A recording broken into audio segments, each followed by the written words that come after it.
Hello. We're going live. We're going live. That's awesome. How's everybody doing? Good. It's been a good week. Nice, productive. Got a campaign out. And, it's beautiful weather, so I'm enjoying it.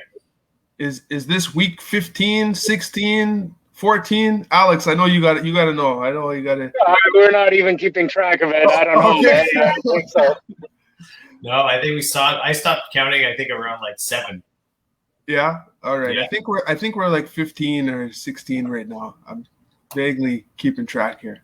I think we're doing pretty good. Like we've I don't know, we've each missed at best 1 or 2 maybe. I know Brad's not here right now. I know that, but it's happy birthday to his son, by the way. He's that's right. Yeah. Happy birthday, Owen. Yeah, that's great. Yeah, so I mean, how's your guys' weeks been? Like, you know what I mean? Like, let's catch up a little bit. I think it's been a couple of weeks since I've been on too. I think I caught the last few minutes there last week, but I haven't really got that much conversation with you guys. I know you guys are both doing lots of work, and I'd love to hear about it. Yeah, man. Let me just quickly introduce the show or the live and who we are, man. I love this opportunity. So everybody tuning in or watching the recording, if just your first time, this is We're Going Live with the property guys online. And we started this. We're all in the same mastermind, which I think, everybody should try to connect with other people like-minded, and it helps you propel to like whatever it is you're trying to do. We got started in our mastermind. We were getting chastised for just not having enough of a social media presence, as it's so important to have in this business, letting people know what we're up to. So we decided, why not only JV on deals, let's JV on this whole experience of putting ourselves out there, letting people know what we're up to. And we decided to do it every Friday at 3:00. So thanks for tuning in. I am Cali Braithwaite out of the GTA, but I am investing in multiple markets, Moncton, Peterborough, Windsor, Kitchener, Oshawa, Toronto. I'm sure I missed like 10 more. So you're pretty much stealing anywhere you can make some money. That's right. I'm trying to keep my my investors get them paid, right? So I'm looking for deals all over the place that make sense. But anyway, if you ever want to reach out, my contact info is there. We can talk about some of the deals I'm working on. But other than that, we'll let the other 2 guys introduce themselves, and we'll share what we're up to. Awesome. Thanks, Cal. Cali's everywhere.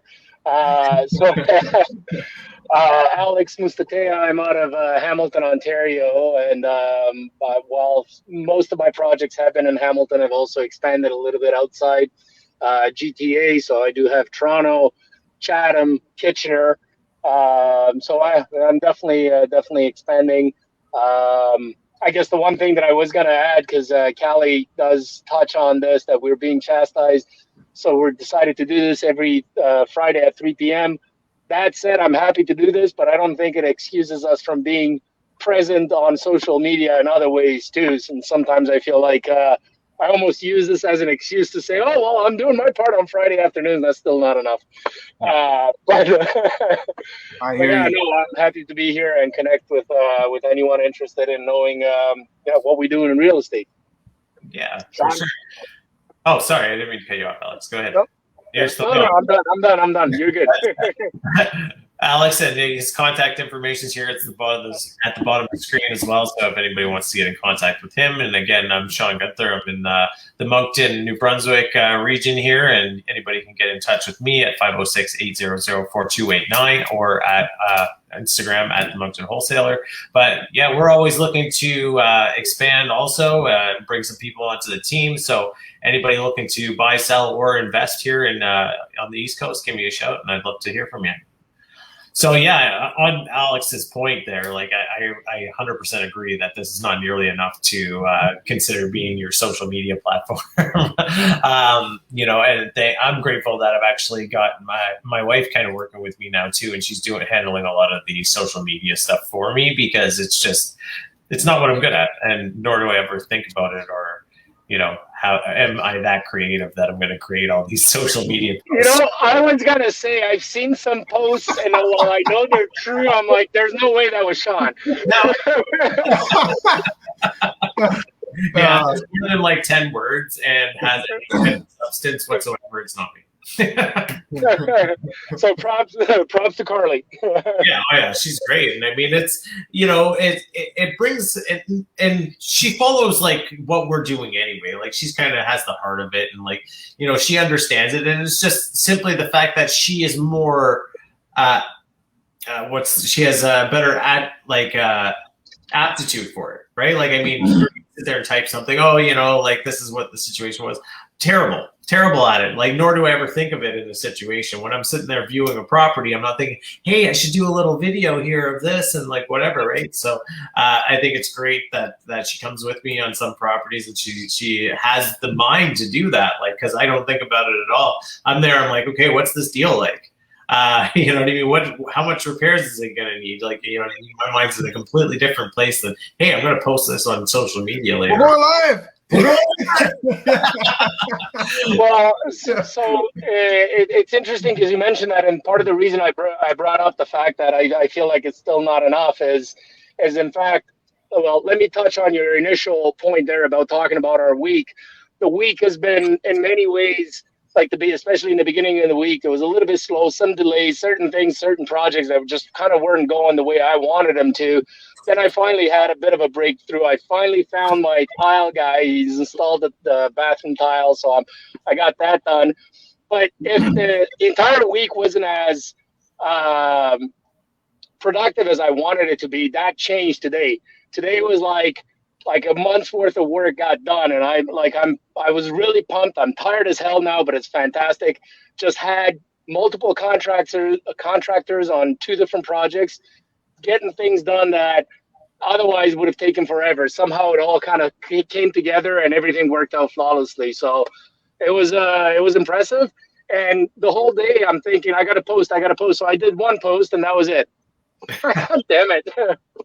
I forgot to even take pictures at the other one. Like this does suck. Like you don't think of it when you're just trying to run the project, when you're kind of going through or coordinating or whatever, you don't remember to stop, take a picture, and post. 100%. I agree, man. And I go through the same. It's funny. We all have the same challenge, I guess, internally is like, you're in the moment, you're getting the thing done. Is it kind of fake? I guess a lot like, to stop and be like, okay, let me capture this so the world can see what I'm doing. Let me stop what I'm doing, capture this moment and make it look like I was in the moment so that everyone can see, you know what I mean? So it's nice when you have someone else to do it for you, because then you don't have to have that internal conversation. They're just, that's it. Yeah. So I totally get it. I'm glad we have this once a week thing that we made time for and we put aside, and it forces us to do our live, right? It's a scheduled live. Yeah. Exactly. And I like this also because, I mean, you can only see so much from a post, right? Like, I think this is great for people to actually kind of get to know us a little bit and our personalities and the way that we work and, different things that you're not necessarily going to see just from a post and yada, yada, yada, right? So I think it's actually really good. Another example, just last week, I did a walkthrough to an off-market deal that, maybe you guys have come across it or have seen it. It's in Hamilton, so I don't know if you guys would have followed that, but it's Digi that has it on the contract. It's a property in Hamilton. He's currently looking at assigning it, but I happened to walk through with him. And then in the parking lot, we run into another Cashflow Tribe member that recognized me. I walked up with my council shirt for one thing too, so that that kind of gave it away, I guess. And it was good to see him there. Like, we chatted, so all 3 of us being Cashflow Tribe. It never dawned on me to take a moment and like post it. You know what I mean? Like, it was after the fact that as I'm driving home, I'm like, what the hell was I? Neither one of us thought to at least take a picture and post it on. Yeah, I've done that a few times. Like, I mean, where I've been out with Cashflow Tribe members and just like, thought about it after the fact, right? And that's constant for me, because it's like always like, if I think about the social media side, or if I worry about that side of things, it's like, damn, why didn't I take these opportunities? Whereas, like, you know, having somebody else do it for me is just so great, because I never think about it. Yeah. I definitely experience. I can relate. I think this is these are things that a lot of people probably, you know, experience, and that after the moment, like, oh man, that would have been great. Even, you know, with our mentors sometimes, man, you know, you think about how this would be for your social media if you're on a good call, you and them, or at an event, you're like, hey, this would be good for my brand, or for, you know, whatever, right? Just capturing that moment, and I think sometimes we just don't act, or we don't think about it in the right time until it's so on that note, and I think I'm forced to only offer this to Cali because of geographical proximity here, Shawn, no other reason. Yeah. Is a videographer, shared videographer in the books for us? Well, you were talking about that other business idea to split resources, right? That's right. Hey, that's an idea there.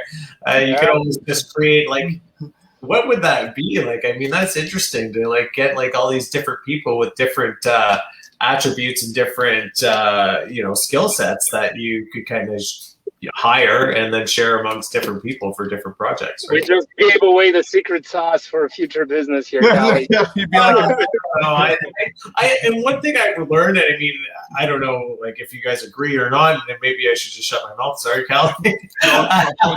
But is you can pretty much spew your ideas all around everywhere, and there's a very small chance that somebody's actually going to do it. That's just it. Like, it's one thing to think of the idea; it's another thing to implement it. I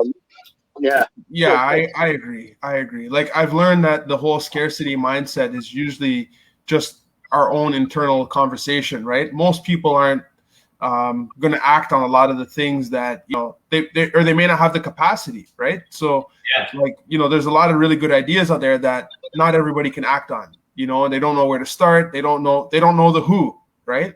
So I think it's, you're totally right, man. You're totally right. I mean, it's a thin line. Like, what, you know, if you have like a really, really good idea that you've been like working on for a while, I don't think that's something that you want to put out and be like, you know, let everyone know about until you have some kind of copyright or trademark or something in place to protect your thoughts, right? But some things are just casual, and I don't think there's anything wrong with that.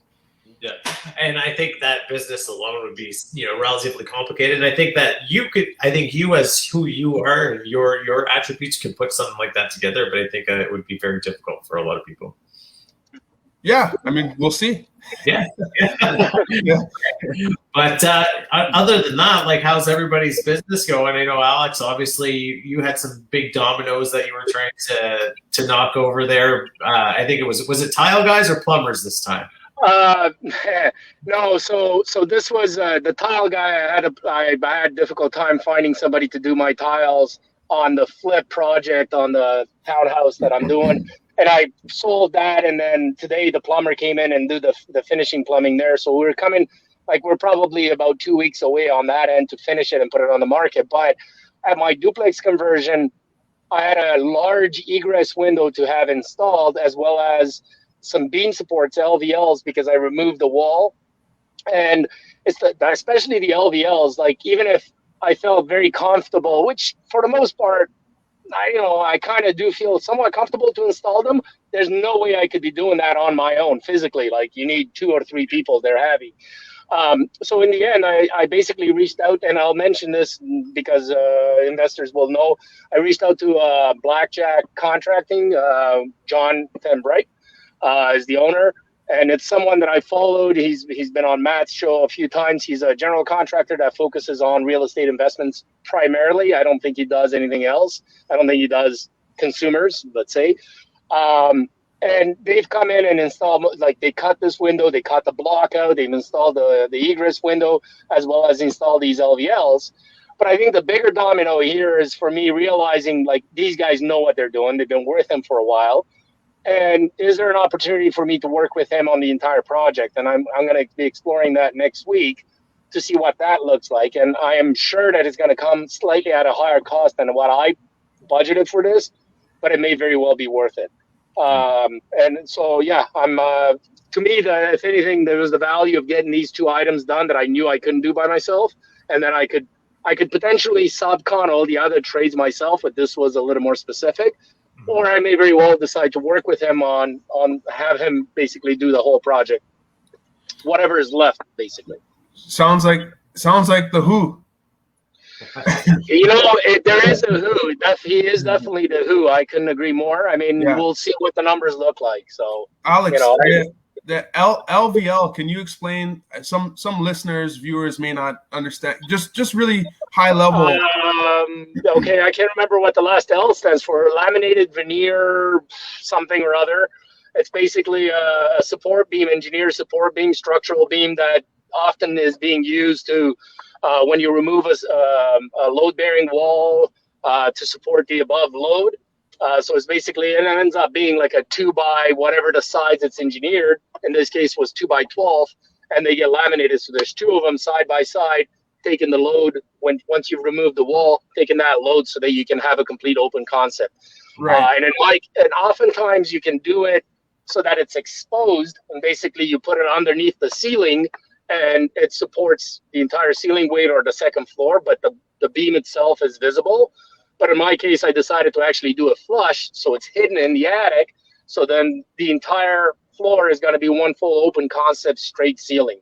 And it's just, I mean, it made sense for me here. It wasn't, and like for a consumer base, you end up paying a lot more. It's far more difficult to have it hidden in the attic than to have it exposed. Yeah, 100%. Well, once you get into recessing your beams and stuff like that, then you gotta, cut all your joists. Then you have to have joist hangers, yada yada yada, and you gotta build support walls and all that other stuff too, right? So I can't think of anybody that would ever do this by themselves without taking considerable amount of time and right. Well, I mean, if you build your support walls properly and then push one up, like half kind of got it in place, then whatever. I think it would just be a headache and a pain in the ass. So, like, I mean, even that, this thing is spanning the entire width of the house. The house itself is only about 19 feet. Yeah. And so because of that, you have to stick it in underneath the roof horizontal and then stand it upright. And it's just like, yeah, I suppose it could be, but it would be a considerable amount of effort. And like, God forbid that thing comes down on you. It's it may weigh about 150 pounds. So for anybody who is like just kind of, maybe not familiar with this terminology, I would say that, or the use of LVLs, I would say that most commonly now we're seeing them used in the open concept kitchens, right? So you have a kitchen, you remove a wall to create that open space, and you need that structural support. So then that's where the LVL comes in for anybody who's kind of wondering what it is we're talking about, if it's a foreign language or not, But that's I guess the most common. Would you say that's the most common use for these LVLs? Yeah, and these sort of retrofits. I mean, they use them in new builds as well to maintain an open floor concept. It's either the veneer ones, the laminated ones, or they may even have a steel beam. Oftentimes when you're doing new construction, it's probably easier to drop an actual steel beam. Right. It depends. I mean, you're getting into a high detail level of architectural design here. Yeah. Most often in retrofits, that's what you're doing is you're opening up a wall between the kitchen and the living room, and then you end up having to transfer those loads using an engineered beam. Yeah. Cool. Yeah, Nice. I think that's a real easy layperson kind of term for it at Cali, is just for open concept, right? Yeah. Because 99% of what you're doing, because you're taking out a wall somewhere, but you need to support the the building above it, right? Right. But, no, that's really cool though. Like, I mean, I've yet to do that because I choose. I try not to just have to tear out walls with stuff. And again, something that I should have pictures and posts about, but I've done the same thing and actually quite a bit more involved in that the span of this house was much larger in my Toronto project. That's where I have a general contractor handling the whole thing. But even on that day that I knew he was doing that, I went there, and in the end, I ended up helping, like, very minimal, but just it helped to have one other person there that could at least like you got two guys holding it and, one guy nailing it or something like that. Like it helped to have another person there. This is quite a bit more intricate, but that was not something that you had one long LVL and then another one tying into it. You're transferring multiple loads. It was probably quite a bit more involved than this. Oh yeah, definitely some engineering involved in that process. Mm-hmm. Yeah, and that was Cali, for what it's worth. That was that place that you saw. You've been to that house. Yeah. Where are you at now, Alex, with that project? Are you where you at with that? It's taken a bit of it got delayed a little bit, so I was somewhat aware that my general contractor on site there, I was aware that he had another project at the same time. I just didn't realize it impacted me probably about 3 weeks or so by him being off my project, and on, like, he would come but he'd have to go to the other one, so that got delayed a little bit. But basically, the main floor is done. Plumbing is, I think, almost complete with the rough end stairs, so the basement is not really touched. So, but the entire house was rewired from aluminum to copper. Walls have been removed, drywall has been installed, bathroom's been drywalled, tub's been installed, so windows have been installed. My kitchen was delivered. It's sitting in the garage. So my kitchen guys, who by the way is also an investor himself, he completed the kitchen. He's running out of room to store it, so he ended up putting it in the garage there. Wow. But I'm not ready with the floor yet. I'm not ready with the upstairs yet for him to install the kitchen. So I would say at this point it's probably about 65% done. Okay. The framing in the basement, there's still a fair bit of work, but once the house has been rewired and the plumbing's been completed, framing, drywall in the basement should move pretty quick. Cool. Yeah, man. Sounds I really, since I got to see the before, I'm looking forward to see the after when it's all done. That's going to be a nice project. That's a really cool location, really high demand location. So that's a big project there. Yeah, I mean, that area has still gone strong. I don't know if there was a little bit of tapering down in the past little while with higher availability than demand, but I think that goes for anyone, like, as the spring market has come around. But I'm sure we'll still do fine. But my hopes were that we'd be on the market at the end of June. At this point, I'm going to be realistic and say mid July at best, if not end of July. I'd say probably about another month and a half at least. So, pardon me? Sorry, in what area are you talking about? This is Etobicoke, so it's just it's Toronto. It's Toronto. It's Etobicoke is not sure if it's considered its own city or just a still GTA. GTA area. Yeah. So it's right on Bloor Street, which is a relatively busy street, but also of interest. It's very close to the dividing line between Etobicoke and Mississauga, if I'm not mistaken, which can carry a higher price tag, being in Etobicoke, having that Toronto postal code that people pay a lot of more money for that. Nice.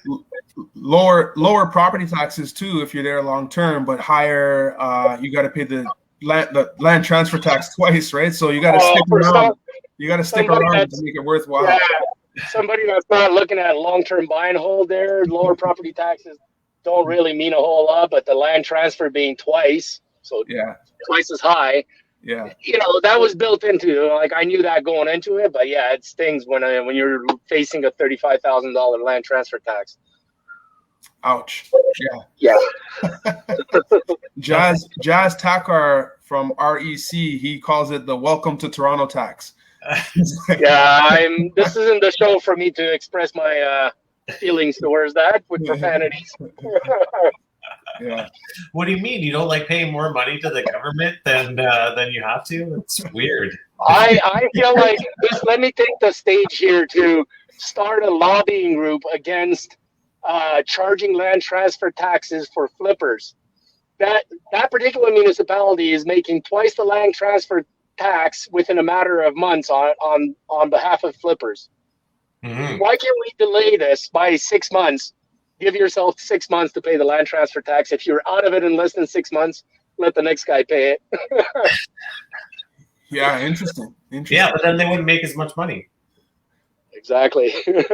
Like, I mean, and like maybe that's something to discuss a topic, because I'm pretty sure that there are differences in some, like once you're incorporated, I think there's some things that you can kind of save on, like as far as like capital gains and stuff like that. I think there is some kind of tax savings once you're land transfer taxes are tax deductible. It's a cost of acquiring the asset, so they are tax deductible. But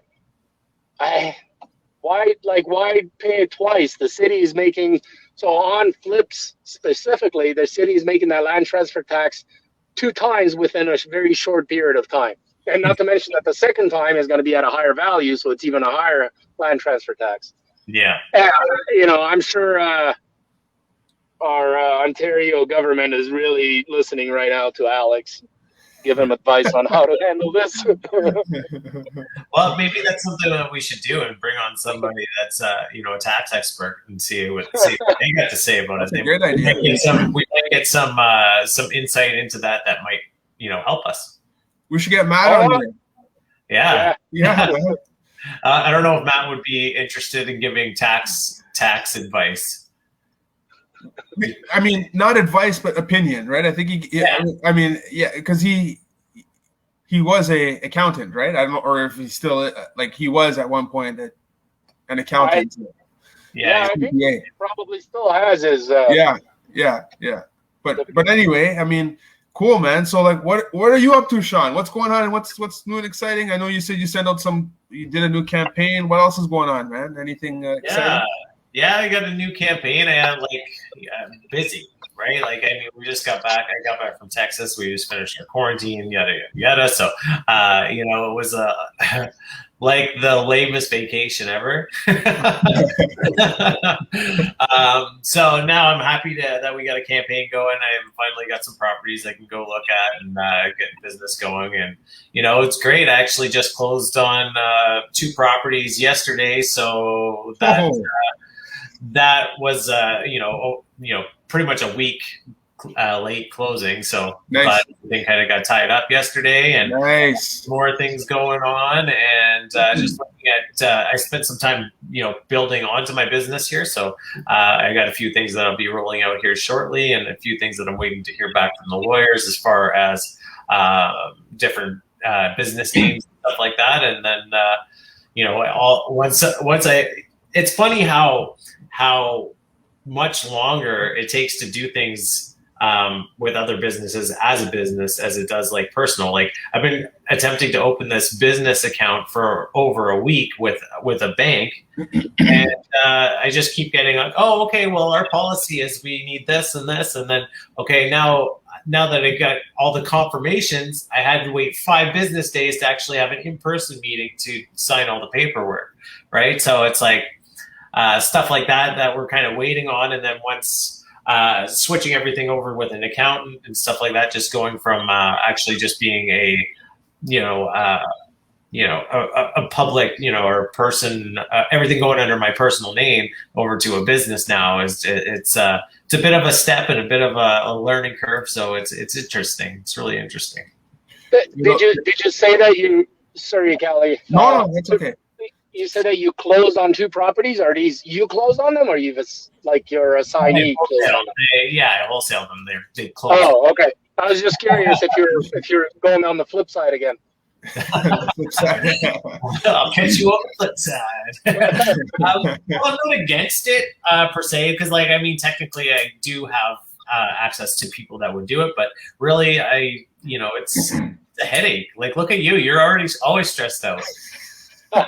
That's what I signed up for, man. It's You're losing your hair, Alex. You're losing your hair. Yeah, it's coming out my beard now too.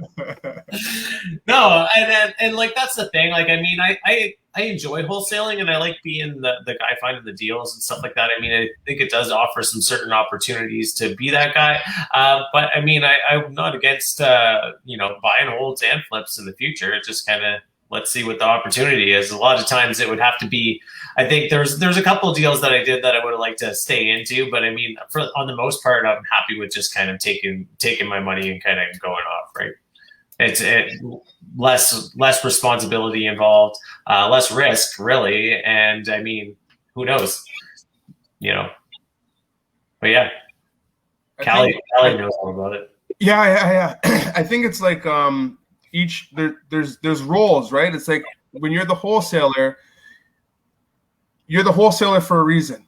You want to be in and out, like make the quick cash. That's your thing. It's like, okay, let me get the deal, lock it up, sell it, move on. Get the deal, lock it up, sell it, move on. But you don't have to be. And when I say you, I'm not talking to you specifically, Shawn, but people individually. I mean, it's like it's just a function. And if you're good at it, and if you are getting paid and you like it and you're happy in that space, like you said, there's stress involved and more risk involved in the person who has to close on it and go deal with the lawyer and deal with the lockdowns and material issues. And what if the ARV doesn't come at what we thought it was going to come at? Like, you can assign a deal or not assign a deal before you're locked to it. You know what I mean? So it's not a bad place to be, right? No, exactly. And I mean, I enjoy that. I enjoy having that kind of control, because like if there is a deal that I come across and it's an amazing deal, then I mean, I always know that I can, whether I partner with somebody or borrow the money, like I like being in that position, right? Because then I can kind of pick and choose what I want to keep and what I'm willing to get rid of.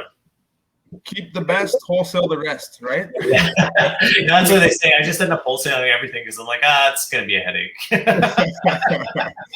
Yeah. Well, last week we had my buddy Paul on, right? And we had his perspective, because it's the same thing, right? He goes through that as well. Like, he'll get these crazy deals, and then he's got to decide, like, hey, do I want to take this on and like go through all the work involved in flipping, or do I just want to make X amount and just keep it moving, right? So it's a good problem to have. It's just we can't all be the wholesaler, right? But it is definitely a function that is very necessary. And yeah, man. Well, and I find too, like, it's so easy to get distracted, right? And like, it's so easy to get distracted and be like, okay, I'm going to go do this, I'm going to go do that, and whatever, right? Like, sometimes it's just better to focus. Like, I'm more interested in building my business out to the point where I don't necessarily have to be the guy doing everything all the time. Instead of just kind of focusing on, I could get in on this deal and do this strategy. I can do this strategy. I can do this, right? Like, I find it's very easy to be succumb to the shiny object syndrome there. And so I try to stay focused as much as possible. I mean, some of them, if it's a very simple deal, like, it's just straight up wholesale, I'd be more interested in something like that. But aside from that, I'll just kind of, stick to doing what I'm doing. Yeah. Keep it up. Keep it up. Yeah. So we're a little over time now, guys. I don't know if you want to just kind of sign off and say your goodbyes and let everybody know how they can reach you, or what you want to do. Take the stage, Alex. Take the stage. Yeah, no, my pleasure. No, thanks, guys. So yeah, Alex Mustatea, again, based out of Hamilton, doing flips and conversion projects throughout Southern Ontario, I guess from Toronto down to Chatham. Always interested in connecting with people and evaluating opportunities. I can be reached at 289-769-8975, or you can always find me on Instagram, alexandru.mustatea. All you. I'll hop in there, Shawn. Just a quick little goodbye to everybody. Yeah, Cali Braithwaite, thanks again for listening to us just talk about what we're up to and rant and share our weekly experiences. Again, every Friday at 3:00. Keep tuning in. Post your questions. We love when you guys put some comments in there so that we can kind of, cater this conversation towards what it is you want to hear as well, right? But I am currently working on flips and assignments in the GTA, in Moncton, Southern Ontario. If you do want to reach out to me to discuss some of the deals I'm working on, I'm actively looking to raise capital for some of these deals to make some other people some money. You can contact me at 289-207-5316, or on Instagram at Grow with Cali, or you can find me on Facebook, Cali Braithwaite. I'm always looking to connect with more people and hear what you guys are up to as well. Awesome. And I'm going to second that. Like anybody who's interested, like Cali is a great guy to work with and very trustworthy and easy to deal with. So if you got money and you're looking to invest, Cali's probably the best way to go. It's a little helps me out too. So, but besides that point, thanks, Shawn. yeah. And again, I'm Shawn Gunther here in the Moncton, New Brunswick area, and we're always looking to expand and to meet other people. So, anybody who's looking to buy, sell, or invest here on the East Coast, I'd definitely love to hear from you. And my number's down at the bottom, 506-800-4289, or on Instagram at the Moncton Wholesaler. So I guess this is what we got for the week here, and hopefully everybody will come see us again next week, and you guys take care. Hopefully the weather is as nice for you guys as it is for me. I'm loving this heat, man. This is great. Goodness, me too. It's like 28 today. Love it. Can't wait to get over.